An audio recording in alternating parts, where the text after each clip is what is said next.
All right, it looks like we're starting off with some corrupt intervention. Araya is going to start setting up his traps near main, or not main, shack there, and starting to try to set up his traps near possibly the large bushes.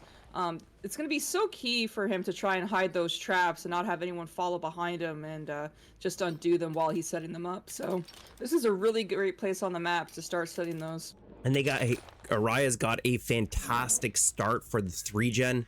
All to one side of the map, and he is just placing everything. Now we are going to see Trapper Bag as well as the fastening tools, so extra speed on the placement of the traps, as well as taking 33% extra time to get out of those traps. Now again, for the beginning of the Trapper, you don't really care too much about gens popping. Usually you're going to see the first 2 gens pop before the play style of the Trapper begins. You just want to get as many traps going. Oh, 100%. And the thing with Trapper is that if you set up your traps extremely well, those gens won't even matter, because anytime you get into a chase, they will trap themselves. It looks like we got our first trap on Dr. Dolphin right outside of shack window. Great placement right outside the window, but far enough away inside the shrubbery. And what's really good for Trapper 2 is they're going to place the survivor, Dr. Dolphin, inside the 3-gen, and they can just protect this. The thing is if you look around as well, there are traps set around that hook that they put Dr. Dolphin on, so those survivors may even get into a trap themselves when they go for a save. Exactly, and that's why it's so key. We're actually going to see one of the strongest placements of the trap on this map. Looking to get it on the corner here, so very, very good placement on traps. And survivors are just going to look to crush a couple gens here, as we are going to get our first down, canceling the rest of corrupt. But at this point, you got most of your traps already placed. Another thing to take note of too is that Araya did also get off their first token of Pain Res, and they also got off their first token of Grim Embrace. So Pain Res and Grim Embrace, very mean combo, especially for someone like Trapper, who is trying to get as much gen regression as possible while they go and also set up their traps too. We are seeing some scratch marks, so we're going to see a chase as a generator has popped. Now again, some great placement of traps to hopefully catch survivors going in for the save here. All right, it looks like our first savior just got caught into a trap. Barry just got caught. Very hidden traps into the grass here. This is an excellent map for Trapper for hiding traps, especially if you're able to push those survivors towards the grass.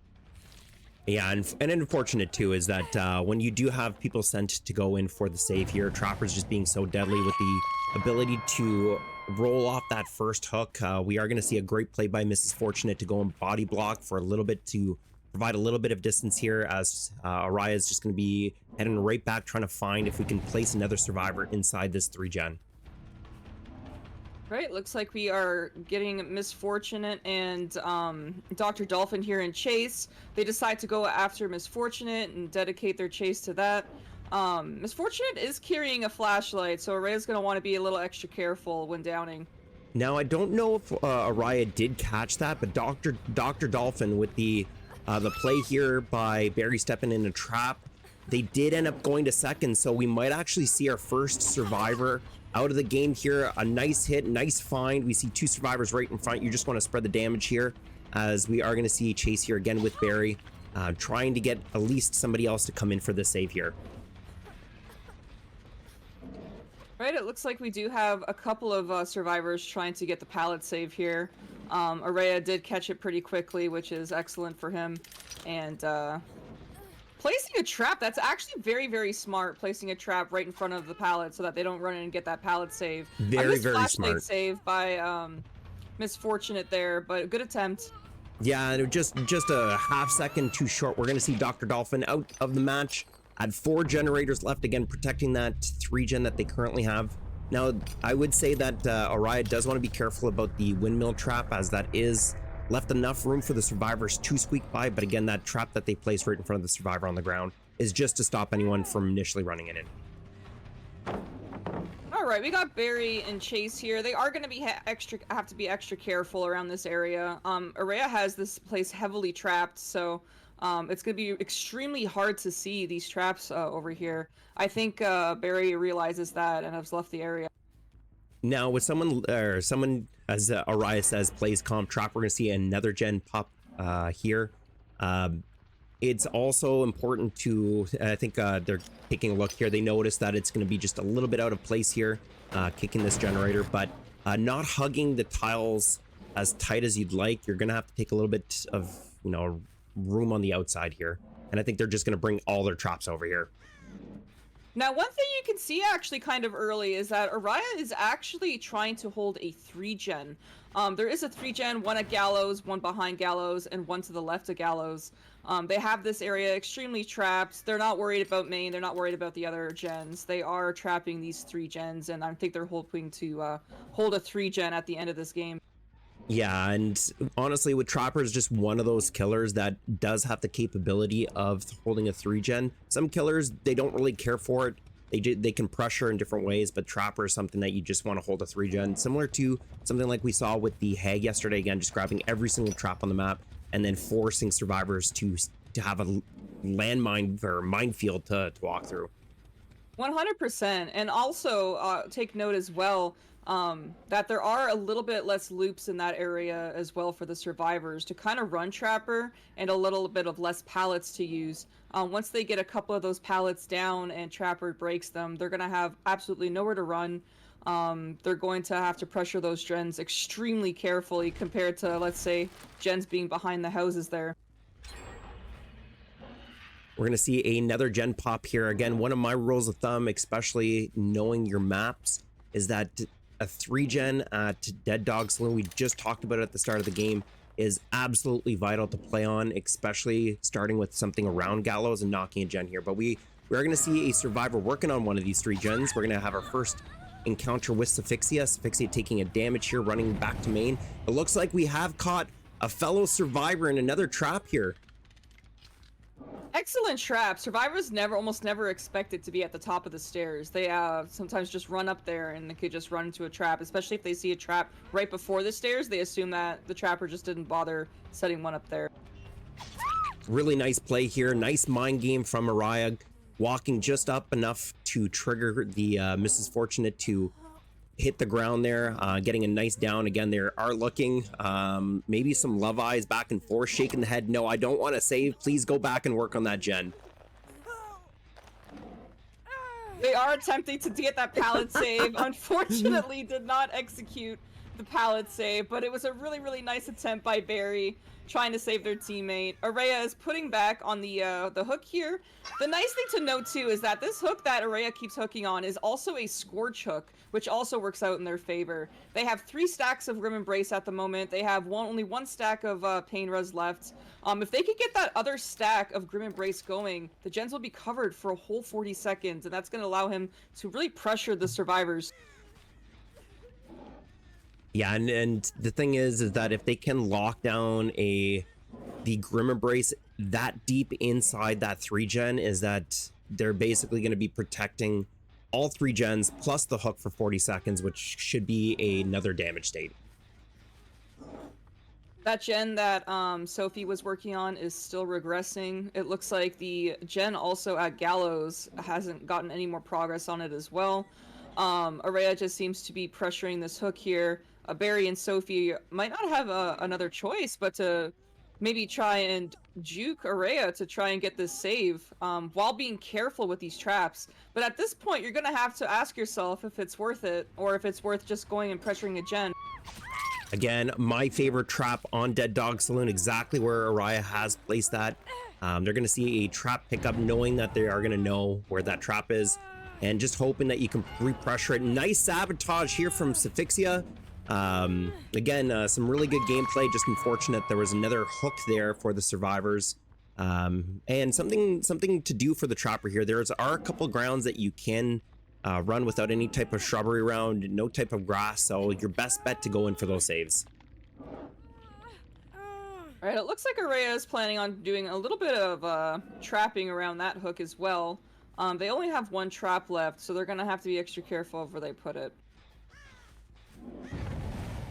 All right, we are going to see the save here. Again, you just want to kind of reset at this point. When you are trying to break a 3-gen, you do want to spread out yourselves as much as possible. I don't know. Did we get another survivor? A little bit of moonwalking here. We are going to have Barry. We're going to see a rotation here from Suffixia, making sure that Barry can get themselves to their next area, and I believe that's what we're going to see here. This is extremely smart by the survivors. If I'm correct, they are trying to move Araya out of that area, possibly so that they can pressure one of those 3 gens. If they are able to possibly pressure one of those 3 gens, they also have a really good spread. So if they're able to move the trapper away from those 3 gens, then they're going to be able to have a better chance here at endgame. All right, we do see Araya step in their own trap, but honestly, not really worth it to go kick a gen. Just walk through it, but they are going to know that, oh, we're going to see a secondary, maybe like a double up. Okay, 2 steps in. All right. Those hooves are going to be a little sore for tomorrow, so make sure to bring that ice pack over to Araya. Just making sure that the old trap works. just wants to double test that one.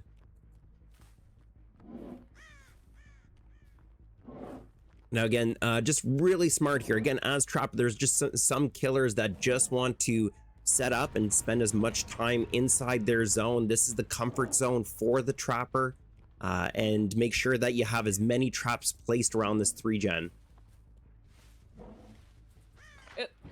Okay, it looks like our survivors are starting to notice around where Araya is starting to place their traps. It looks like they're getting a little bit more brave in going after the traps and trying to reset them.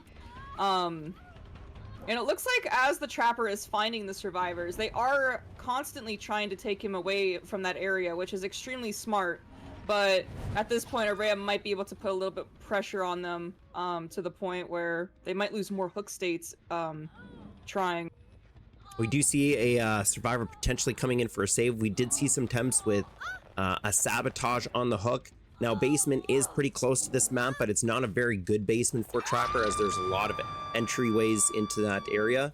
We're going to see ComfyCheeks getting their first hook of the game with a 40-second cool, or 40 seconds on Grim Embrace is now live. So at this point, you do want to try to find your next chase as soon as possible, being down to 3. But the survivor is doing such a great job. Barry is going to have magnetic ankles and finds a trap here. So we're going to see them escape the trap. Going to make some distance here.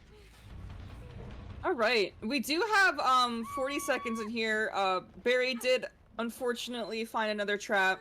Araya has this area extremely trapped. Very, very smart of Araya to do this here, where they could barely see the traps, if at all.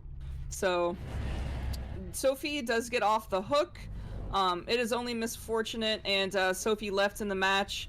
They do have 2 gens left to do, and also Grim Embrace seems to be over now. Grim Embrace, Scourge Hook, now out of the game. Trapper's down to one perk. Now the perk that we've seen as you're kicking gens, as you're kicking those pallets, is Brutal Strength. So another great perk in addition to Trapper's arsenal here. And really, survivors just want to wait out this 40 seconds. Maybe attempt, as we do have, was it four gens left? Maybe attempting another gen outside this zone. It does look like the survivors are maybe trying to hide and get a full reset in, which is pretty smart on their end. It's pretty easy to hide on this map as well, but Araya's gonna take advantage of the time and reset up all those traps that were taken off earlier. Exactly. So just going to do some gen management here, going back to 0 so that you can get some auditory warnings on which area is being worked on. Again, one thing that is so important against the trappers is that you do want to disrupt their early game as much as possible by completing it. And as mentioned from before, is that set up your 3 gen. We're going to see another gen get completed. Excellent work here from the survivors as we get both inside or sight here, but with ComfyCheeks being injured, Araya does want to give as much chase as possible, so this is the time to go and try to get that gen done. Yep, now keep in mind that this is a point-based system, so them trying to do that gen as well, they might have figured they might not be able to finish up that 3 gen in the grass, so if they're able to do another gen, that's extra points for the survivors. Exactly that. Now we are going to see another hook here with a Mrs. Fortunate being visible. So ComfyCheeks here, oh my goodness gracious, we're going to see the 4K stepping into a trap, and that's going to call it for this match. Yep, that looks like endgame. It looks like we have a little bit of a wait for a Mori. Nothing to end a comp trapper game with, you know, a good Mori at the end. Exactly. Again, great stuff here. Great shots from the survivors, continuously trying to break that 3-gen. Again, Dead Dawg Saloon is a bit of a trapper heavy map. If you can lock down a certain side with that 3-gen, you know, it's going to be really tough.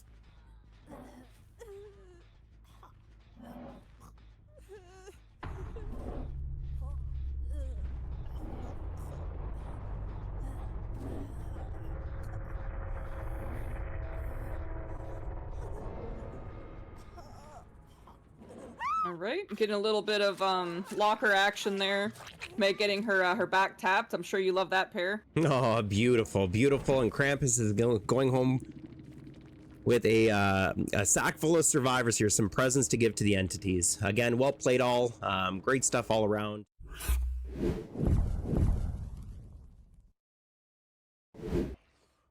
Make them run, naughty. Make them Oh, what a scream. treat here. What a treat. We are going to see some Naughty Bear gameplay. All right, it looks like we are starting off with Corrupt Intervention. Obviously starting off on a separate side of the map than the last match. So we're gonna see what goes on here. It looks like Sophie is setting up some early traps. Yeah, again, just it's so key to get those early traps down, even if you have to go and replace them later on in the map. The last thing that you want to see from the survivors, or like as a survivor, is that they've placed 10-15 traps before you can start bugging the trapper by undoing those traps.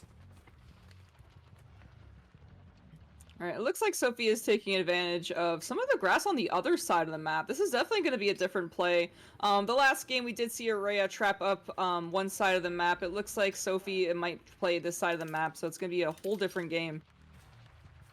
We are going to see the very first gen getting completed now. One thing that is different about the corrupted gens that Suffixia was presented was the one at Gallows was not protected as opposed to the Araya's match. So Gallows has been completed. That 3-gen has been broken. All right. It looks like Sophie might try to see what they can do at main. They are picking up some more traps. Again, the first 2 gens are kind of expected to pop with Trapper here. It gives them a little bit of time to go and set up for endgame. Exactly. Again, you hear gens pop, you hear gens progressing. Your biggest concern is, where are these traps? Do I have enough of a spread here? We are going to find 2 survivors. Looks like they did end up passing that trap. Just on the outside there is looks like Araya was able to scamper around it, as we're going to do. I take it back. Actually finds it the second time. Got a little bit precarious there with their run. They do find their first hook of the game here, which would end Corrupt Intervention. I believe Corrupt was live, and we are seeing our first use of Pain Resonance as one of the perks. Again, what are your thoughts on this build? We see 2 sets of gen regression here. So we do have 2 sets of gen regression. It's a little bit different from Araya's builds. We do have Surge in play. We have Pain Res, which we just used to see a token being used. We do have a Corrupt Intervention gone now, but they did get full use out of Corrupt. That's something that you don't really see all the time. So we'll see how this other 4th perk comes into play. Yeah, Sopa right now was trying to hide behind that generator, and actually it did work out in their favor, as they were able to hide enough so that Asphyxia did end up starting that kick. Really nice early pallet. I don't think they would have made it all the way around again, so if you're going to take it down here, better just to throw a really good pallet. All right, we do have Sopa running to main. Main can be extremely strong for survivors, especially if you don't break some of these walls available here. It's going to take a really long time to go through the window, and some of it could be a huge loop for survivors. It looks like Sopa did leave main, though, so they did take off some of that pressure from Trapper here. Sophie is putting down a trap at the pallets and trying to put a little bit more pressure on Sopa here. Yeah, I likely would have seen a down here. I don't think they had enough, like, close enough tile, and they did catch them in a dead zone. Understandable that you do want to set your pallets. We're gonna see what looks to be a plot twist inside the grass here. So a little bit of a search here, which is gonna waste a little bit more time. It looks like, I think Suffixia recognize this and is going to try to hunt down this survivor. The thing with plot twist too is that it takes away sounds. So if you just randomly plop into like the tall grass, not only are they not going to be able to see you right away, but they're also not going to be able to hear you to try and find you as well. I think Sophie realizes this, and not seeing where they plop down, they decided to take chase with someone else. Oh, looks like Araya did drop the pallet on the wrong side, and Suffixia getting a free hit here leading up to main. And the scratch marks again, a little bit of trickery here from our survivors. Now, I did take from the corner of the eye. I do believe that there was some locker play here, but it's very, very easy to miss when you are playing the game, especially when you're so hyper focused on scratch marks. And that's so true. And one thing that I did want to bring to attention is Araya disarming a trap to pull the killer a little bit further away from Sopa, using the plot twist to kind of throw in some distraction, leading them over here. So again, really good stuff here by all sides. We're seeing Sopa taking chase, barely missing that trap on the outside corner of that building. We're seeing another trap placement here as they are setting up. I think they have everything currently set up for their traps. Now, there's a lot of survivors that will tightly try to squeeze against the walls of buildings. So one thing that I can recommend for Trapper is try to put those traps as close to the wall as possibly can, because as soon as they hit that while they're squeezing by, they won't just run by it. Exactly. It's those tight corners for trappers that not necessarily the traps at the windows and the pallets. You throw a couple of those in. It's the traps that are on the outside portions of those loops. A great call here, as we are going to see a kick at the generator right on main as well. If you did hear before, as Sopa was getting hooked there, we saw Scourge Hook, Pain Resonance, the second token being used. So that leaves 2 tokens left for Pain Res. They did get some surge value as well, it seems like. It looks like they also have... Oh. We're seeing a Repressed Alliance play here. Wow. I think that's the first time we've seen that this whole tournament. It's not a perk that get used too often. Again, there's usually a perk combination that does get used for, and again, really smart idea here by Suffixia, not looping around that tile, as Repressed Alliance and Wiretap is banned, so not able to be used here. So just protecting the generator. Now, these walls being broken are going to be kind of crucial, especially for an M1 killer such as Trapper. You're going to want to give yourself as much space as possible when those survivors try to run to the windows and use vaults. Main can definitely be a very, very tough loop for M1 killers here if you do not get those walls out quickly from the top and also the front as well. Really nice pressure here from Suffixia, getting the down on Araya as another generator has popped here, but also that surge value on the main gen. It's going to be fantastic. So the question is here, since Araya is getting their second hook here, do we see potential camp here just to protect this survivor? It looks like they are starting to place some sort of traps around basement. This would be actually a very strong placement at the start of the match, but with one gen being left, I'm not sure if it's even worth it for them to try and risk basement Trapper. So we'll see what the survivors decide here. Yeah, and that would also mean a lot of time collecting the traps on the ground, resetting, and then coming back to it, where you just want to apply some pressure here, maybe get a couple damage states, as we are going to get our first hit on Ratty Rods, taking a damage state, not able to make that pallet as they're rounding Killer Shack. Right, we got the Killer Shack pallet gone, along with a blind here. Araya does seem to be starting to hit close to home.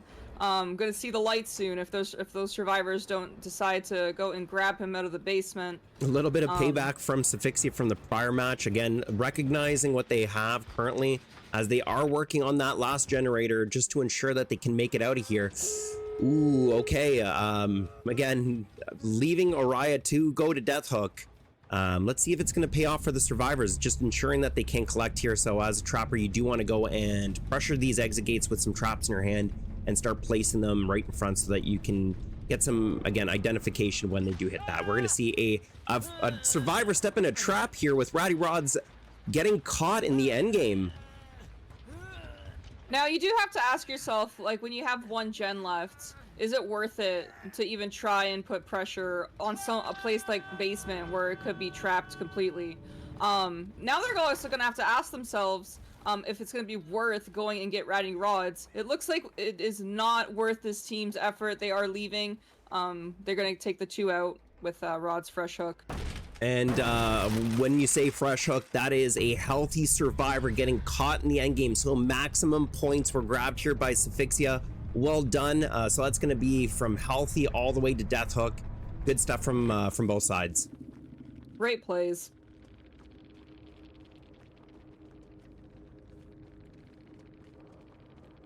All right, now for the add-ons, again, we see Fastening Tools a second time. Again, it's a great add-on here, giving you 50% setting speed as well as 33% additional time to remove a survivor from the traps. And something we get to see, I believe that's a makeshift trap. So if they do step in the traps themselves, it will just disarm it.